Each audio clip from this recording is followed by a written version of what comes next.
अपनी बुद्धि से सबको हरा दो।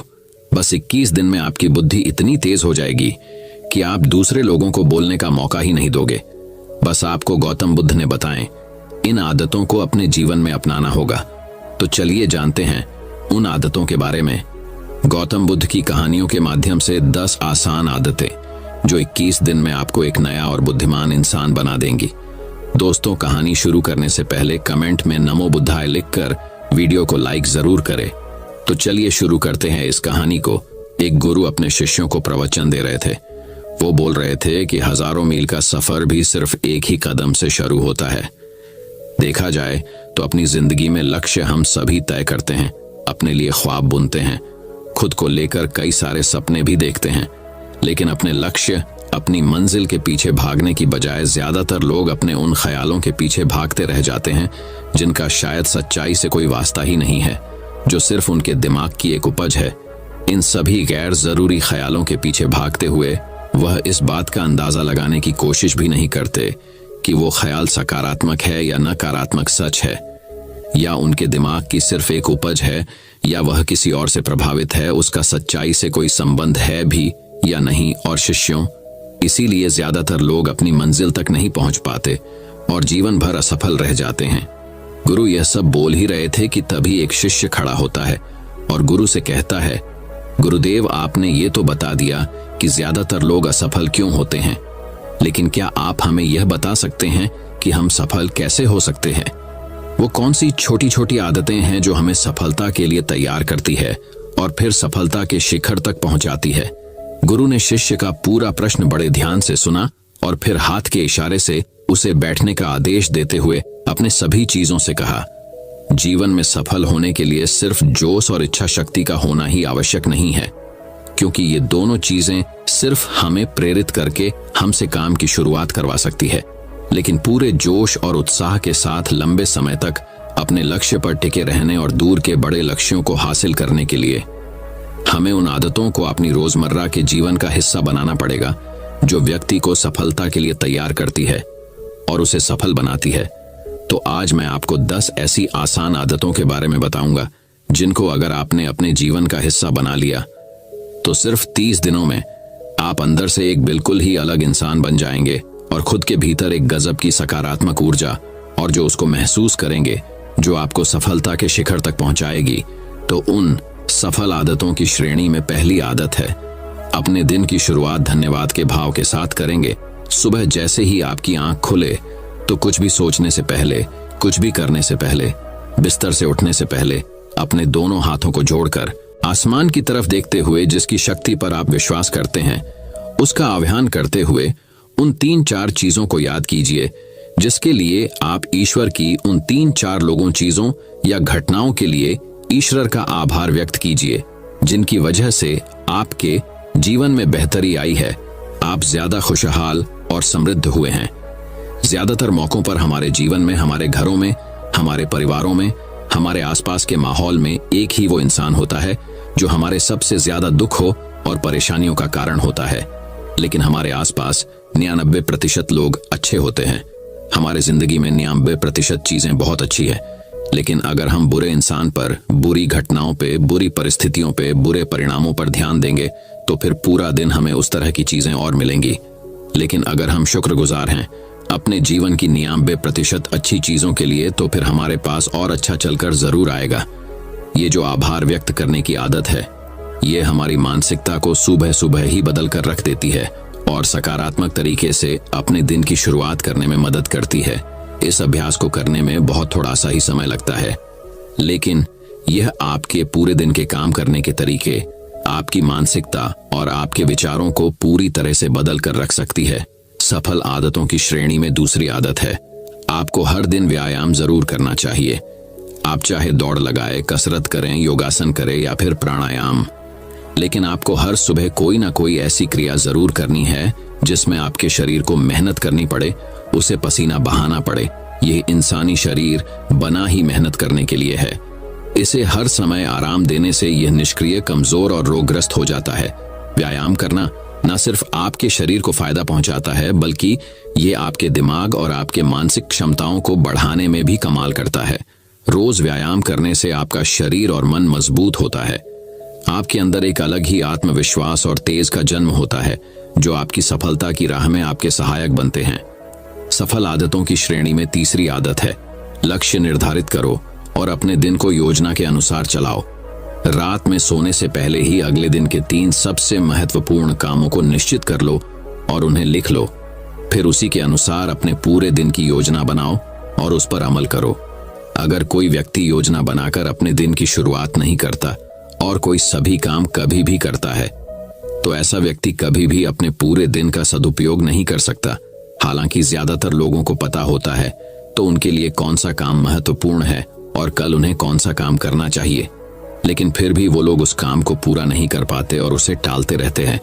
और जो व्यक्ति अपने काम को समय पर पूरा न करके उसे लगातार टालता रहता है, ऐसा व्यक्ति कभी भी बड़ी सफलता हासिल नहीं कर सकता।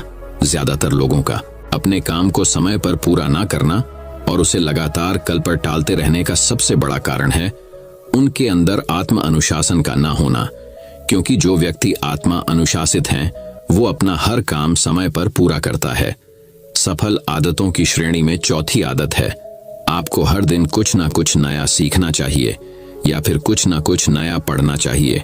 अगर आप अपना दिन का समय अपने लिए कुछ नया सीखने, पढ़ने या विकास के कामों में नहीं लगा रहे हैं, तो फिर आप चाहें कितनी ऊंचाइयों पर हो, कितने ही समझदार और बुद्धिमान हो, आप जिंदगी में हारने ही वाले हैं, आप नीचे गिरने ही वाले हैं। किसी बुद्धिमान व्यक्ति ने कहा है कि सीखना कभी बंद नहीं होना चाहिए, क्योंकि लगातार अभ्यास से ही व्यक्ति महान ऊंचाइयों को हासिल कर सकता है। सीखने का कोई भी तरीका हो सकता है, जैसे अच्छी किताबें पढ़ना, अपने क्षेत्र के सबसे सफल लोगों की बातें सुनना, रोज अपने काम का अभ्यास करना इत्यादि। अगर आपको दुनिया के 1% सफल लोगों में शामिल होना है, तो लगातार सीखते रहने की आदत को अपने जीवन का अभिन्न हिस्सा बनाना ही पड़ेगा। सफल आदतों की श्रेणी में 5वीं आदत है, कम खाओ और अच्छा खाओ। यहाँ अच्छा खाने से मतलब है संतुलित आहार, यानी ऐसा भोजन जो पोषक तत्वों से भरपूर हो और आपके शरीर को कोई नुकसान न पहुंचाए। देखा जाए तो भोजन हमारे शरीर के लिए औषधि है। भोजन शरीर के लिए सब कुछ है, क्योंकि शरीर को औषधि तो हम कभी कभार ही देते हैं, लेकिन इसे भोजन हर दिन देते हैं। तो हमारा शरीर कैसा होगा, ये हमारे भोजन की गुणवत्ता और उसकी मात्रा पर निर्भर करता है, क्योंकि शरीर को चलाने वाले सारे पोषक तत्व भोजन से ही मिलते हैं। इसीलिए कोई ऐसा भोजन मत करो जिसमें कोई पोषक तत्व ही ना हो और जिसे पचाना हमारे शरीर के लिए बोझ बन जाए। ज्यादा तला भुना और बासी भोजन मत खाओ।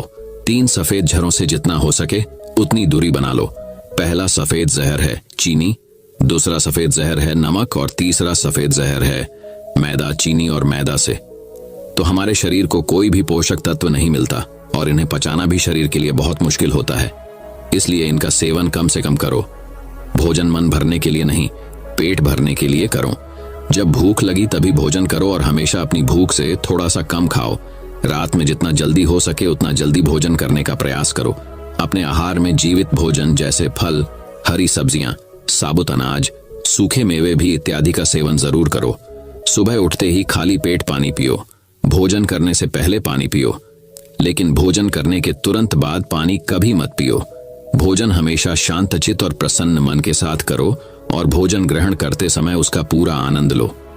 हम जैसा अपने शरीर को भोजन देते हैं, यह उसी के अनुसार काम करने लगता है। इसीलिए अपने भोजन और उसकी गुणवत्ता का ध्यान रखो। सफल आदतों की श्रेणी में 6ठी आदत है, उनके साथ हर दिन थोड़ा सा समय बिताओ जो आपसे सच्चा प्रेम करते हैं, आपकी परवाह करते हैं, जैसे आपके माता पिता, भाई बहन या फिर आपके सच्चे मित्र। ये एक आदत आपके परिवार में खुशी और शांति लाती है। परिवारजनों के बीच प्रेम और एकता बढ़ती है, जिससे आप ज्यादा खुश और शांत रहने लगते हैं। पारिवारिक तनाव कम होने की वजह से अपने जरूरी कामों पर ज्यादा ध्यान दे पाते हैं और ज्यादा अच्छे परिणाम हासिल कर पाते हैं। सफल आदतों की श्रेणी में 7वीं आदत है, हर दिन थोड़ा सा समय खुद के लिए भी निकाले और इस थोड़े से समय में आपके साथ कोई और नहीं होना चाहिए। ये आपका अपना समय है जिसमें आप अकेले एकांत में रहेंगे, खुद के बारे में चिंतन करेंगे, खुद की अच्छाइयों और बुराइयों के बारे में विचार करेंगे, अपने भविष्य के बारे में सोचेंगे, अपने काम के बारे में सोचेंगे, अपने भीतर उतरने का प्रयास करेंगे। इन एकांत के पलों का उपयोग आप खुद को और भी बेहतर तरीके से जानने और समझने में करेंगे। इस समय आप खुद की कमियों के बारे में विचार करेंगे और उन्हें कैसे ठीक कर सकते हैं, इस पर मंथन करेंगे। सफल आदतों की सूची में 8वीं आदत है समय का सही प्रबंधन करना, उसका सही उपयोग करना। जिंदगी दिनों, महीनों और सालों में गिनी जाती है, तो जिसने अपना दिन संभालना सीख लिया उसका महीना संभल जाएगा, और जिसने अपने महीने संभालने सीख लिए उसके साल संभल जाएंगे, और जिसके साल संभल गए उसकी पूरी जिंदगी संभल जाएगी। इसीलिए अपने दिन को सही तरीके से संभालना सीख लो। जो सबसे महत्वपूर्ण काम है उन्हें सबसे पहले खत्म करो। जिंदगी के किसी भी क्षेत्र में देख लो, घंटे तो सबके पास 24 ही होते हैं, लेकिन इन्हीं 24 घंटों में कुछ लोग कमाल कर जाते हैं। अपने एक हैं जीवन में न जाने कितने सारे काम कर जाते हैं, लेकिन दूसरी तरफ ज्यादातर लोग छोटे छोटे कामों में ही उलझे रह जाते हैं और जीवन भर यही कहते रहते हैं कि इस काम के लिए समय नहीं है, उस काम के लिए समय नहीं है। तो आखिर समस्या कहाँ है? समस्या है अपने समय का सही प्रबंधन न कर पाना।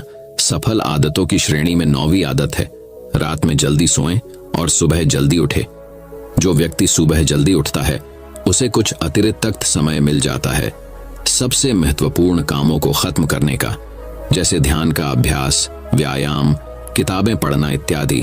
सुबह जल्दी उठकर ध्यान का अभ्यास करने से दिन भर मन शांत और प्रसन्न रहता है। इसके साथ ही सुबह जल्दी उठकर काम शुरू करने से व्यक्ति का काम समय पर पूरा हो जाता है और वह बेवजह की चिंता और तनाव से बच जाता है। सुबह जल्दी उठकर काम खत्म करने से व्यक्ति के अंदर एक ऐसा अनुशासन जन्म लेता है जो उसे सफलता के शिखर तक पहुंचा सकता है। सफल आदतों की श्रेणी में 10वीं आदत है वीर्यनाश, धूम्रपान और मदिरापान से बचे। ये तीनों ही काम ऐसी बुरी लत है जो निश्चित रूप से आपको पीछे ले जाने वाली है। ये तीनों ही काम आपके मानसिक और शारीरिक स्वास्थ्य के लिए बहुत ही हानिकारक है। वीर्यनाश आपके तेज और कांति को खत्म करता है और साथ ही आपको शारीरिक व मानसिक रूप से कमजोर बनाता है। हालांकि इन तीनों ही चीजों को छोड़ना आसान नहीं होता, लेकिन अगर आप चाहे तो मजबूत इरादे और दृढ़ इच्छा शक्ति के बल पर इन्हें छोड़ सकते हैं, इनसे निजात पा सकते हैं। इतना कहने के बाद गुरु ने अपना प्रवचन समाप्त कर दिया और वह मौन हो गए।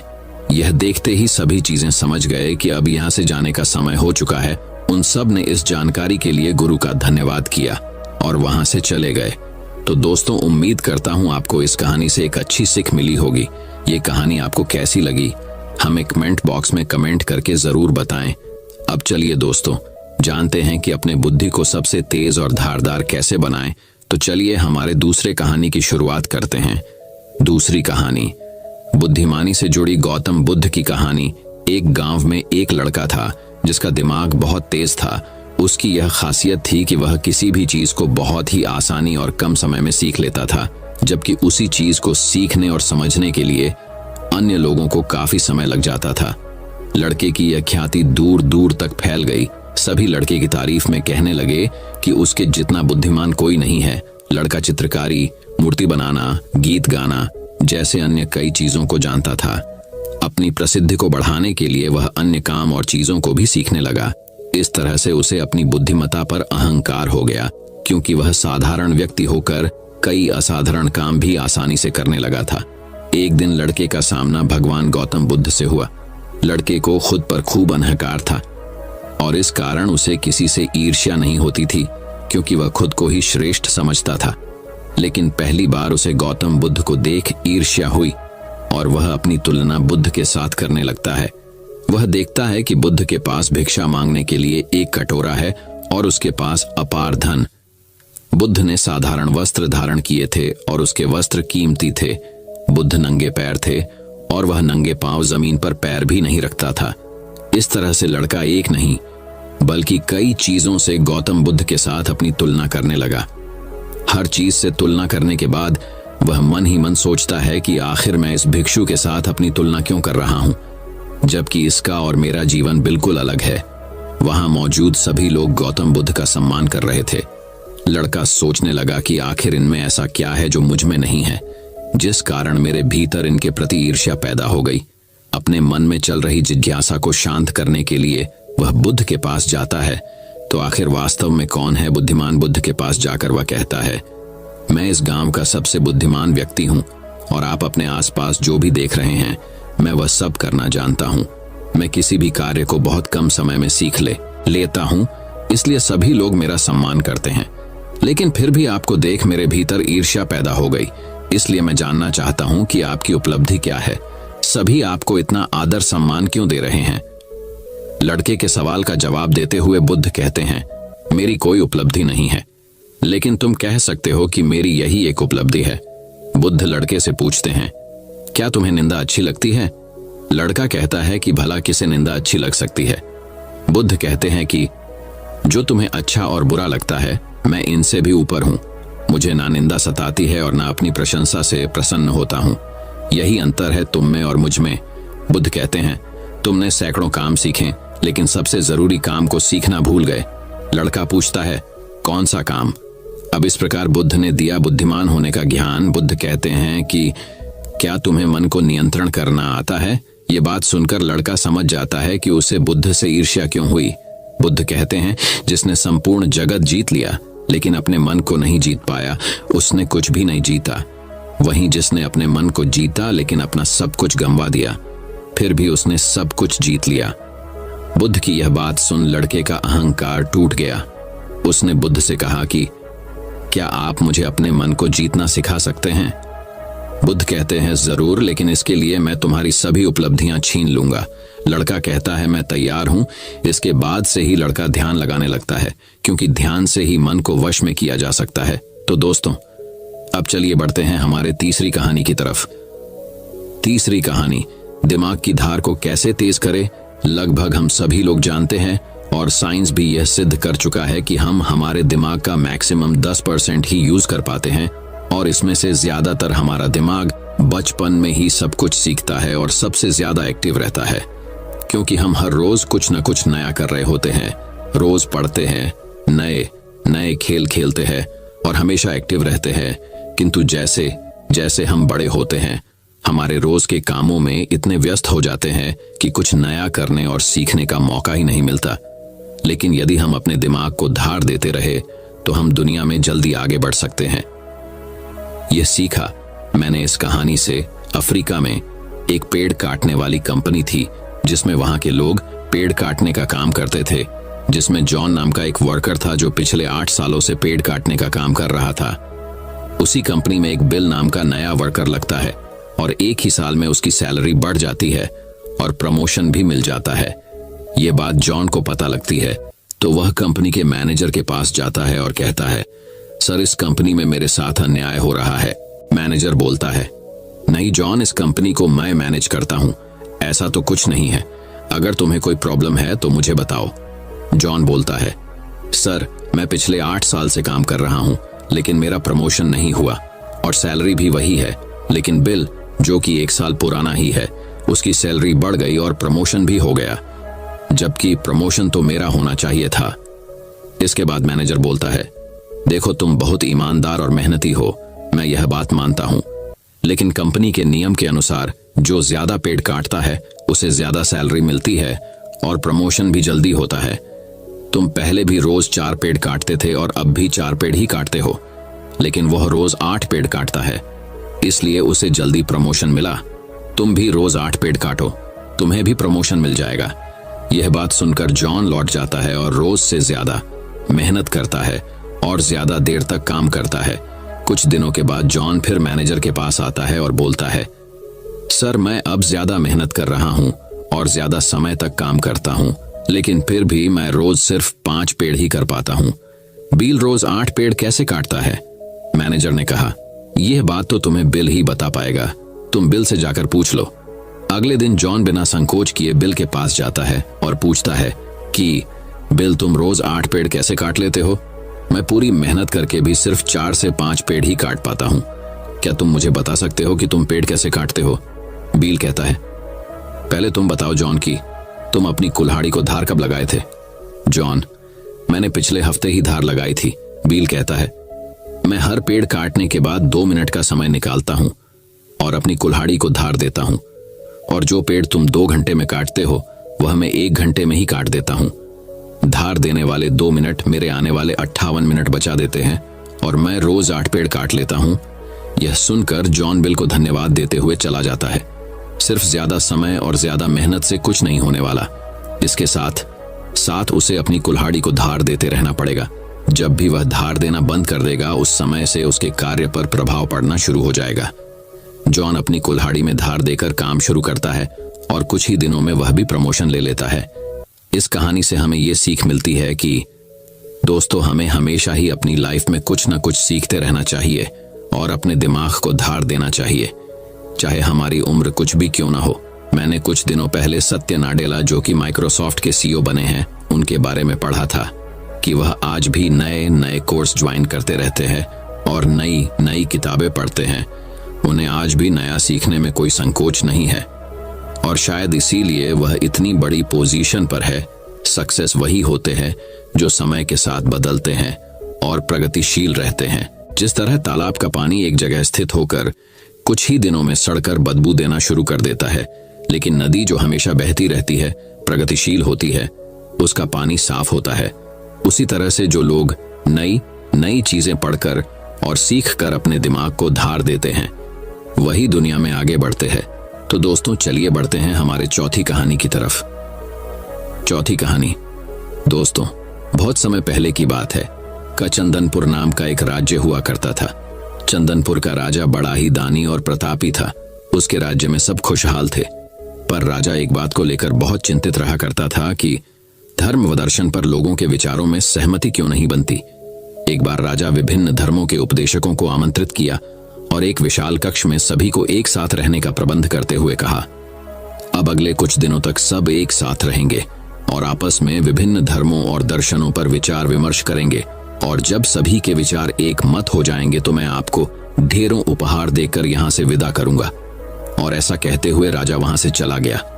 कक्ष में घोर विचार विमर्श हुआ।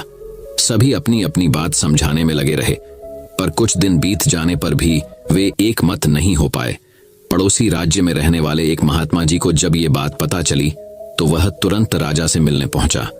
उसने कहा, हाय राजन, मैंने सुना है कि तू बड़ा दानी है, क्या तू मुझे भी दान देगा? महात्मा जी बोले, अवश्य, बताइए आपको क्या चाहिए?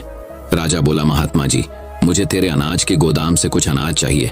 राजा, जी बिल्कुल, आप मेरे साथ आइए। राजा उन्हें गोदाम तक ले गया। वहां पहुंचते ही महात्मा जी बोले, अरे ये क्या राजन, तुम्हारे गोदाम में तो तरह तरह के अनाज रखे हैं, तुम इन सब की जगह कोई एक ही अनाज ही क्यों नहीं रखते? राजा को यह सुन थोड़ा अचरज हुआ और वह बोला, यह कैसे संभव है? अगर मैं गेहूं, चावल, दाल इत्यादि की जगह बस एक अनाज ही रखूंगा तो हम अलग अलग स्वाद और पोषण के भोजन कैसे कर पाएंगे? और जब प्रकृति ने हमें इतने ढेर सारे अन्न दिए हैं तो बस किसी एक अन्न का ही प्रयोग करना कहाँ की बुद्धिमानी है?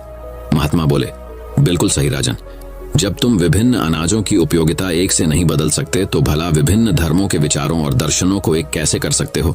सबकी अलग अलग उपयोगिता है और वे समय समय पर मनुष्य का मार्गदर्शन करते हैं। महात्मा जी ने अपनी बात पूरी करते ही राजा को अपनी गलती का एहसास हो गया और उसने कक्ष में बंद सभी उपदेशकों से क्षमा मांगते हुए उन्हें विदा कर दिया। दोस्तों, यदि पूरी मानव जाति बिल्कुल एक जैसा ही सोचती तो हम कभी इतनी प्रगति नहीं कर पाते। हमारे विचार ही हमें दूसरों से अलग बनाते हैं।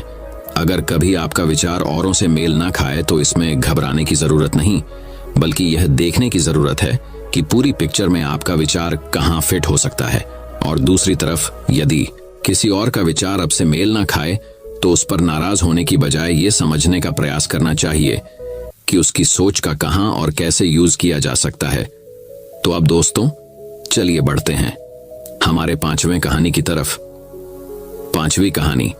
एक बार की बात है, एक व्यापारी व्यापार करने के लिए विदेश गया हुआ था। वहां उसका कारोबार बहुत अच्छा चल रहा था। वह धन कमाने में इतना व्यस्त हो गया था कि उसे समय का भान ही न रहा। आखिर उसने एक दिन अपने घर लौटने का फैसला कर ही डाला और कमाया हुआ बहुत सारा धन लेकर घर के लिए चल पड़ा। जब घर पहुंचा तो रात हो चुकी थी। घर का मुख्य द्वार बंद था, लेकिन एक शयनकक्ष की खिड़की से रोशनी बाहर आ रही थी। उसने खिड़की में से अंदर झांक कर देखा। उसने जो देखा सहसा उसे विश्वास ही नहीं हुआ।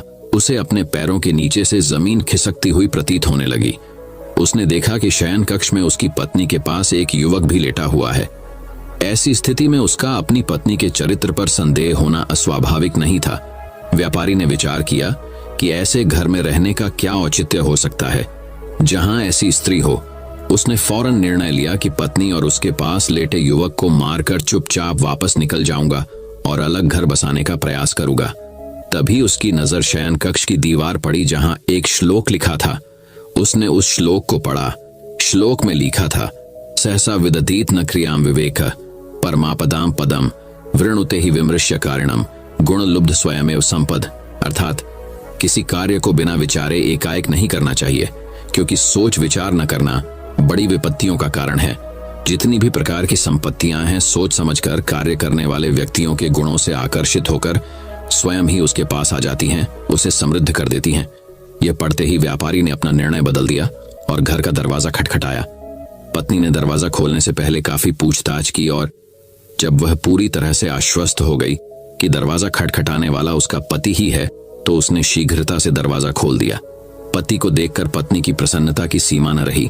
उसने फौरन युवक को भी जगाया और पति से कहा कि ये आपका पुत्र है, जो अब पूरे 20 वर्ष का हो गया है। 18 वर्ष पहले जब आप विदेश गए थे तो ये 2 साल का था। भावातिरेक में पिता की आंखों से आंसू बहने लगे। उसने पुत्र को हृदय से लगाकर प्यार किया। अब व्यापारी का संदेह खत्म हो चुका। दोस्तों में एक श्लोक के सार्थक संदेश ने न केवल उसे पुत्र हत्या होने के पाप से बचा लिया, अपितु उसकी गृहस्थी भी उजड़ने से बच गई। विमर्शकारिता अर्थात सोच समझकर कार्य करना व क्षिप्रकारिता अर्थात जल्दबाजी न करना महान गुण है। जीवन में भ्रांतियां अथवा समस्याएं उत्पन्न होना स्वाभाविक है। जब अचानक कोई भ्रांति उत्पन्न हो जाए अथवा समस्या आ खड़ी होती है तो हम घबरा जाते हैं और फौरन प्रतिक्रिया करते हैं। इससे कई बार समस्या सुधरने की बजाय और बिगड़ जाती है। अतः हमें कभी भी बिना पर्याप्त विमर्श किए कोई कार्य नहीं करना चाहिए। कहा गया है कि जल्दी का काम शैतान का होता है। जिस प्रकार से रोग का उपचार करने के लिए उसका सही निदान अनिवार्य है, उसी तरह से कोई समस्या हो अथवा भ्रांति को दूर करने के लिए भी पर्याप्त विचार विमर्श करना अत्यंत आवश्यक है। दोस्तों, मैं उम्मीद करता हूं कि यह कहानी सुनने से आपके जीवन में अच्छे बदलाव आए होंगे। आपको इस वीडियो से क्या सीखने मिला, ये कमेंट करके जरूर बताएं और अपने परिवार, दोस्तों या आपके करीबी इंसान के साथ ये कहानी शेयर करके उन्हें भी इस ज्ञान से परिचित करवाएं।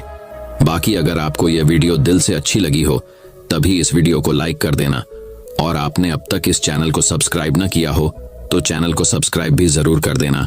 आपका हर दिन शुभ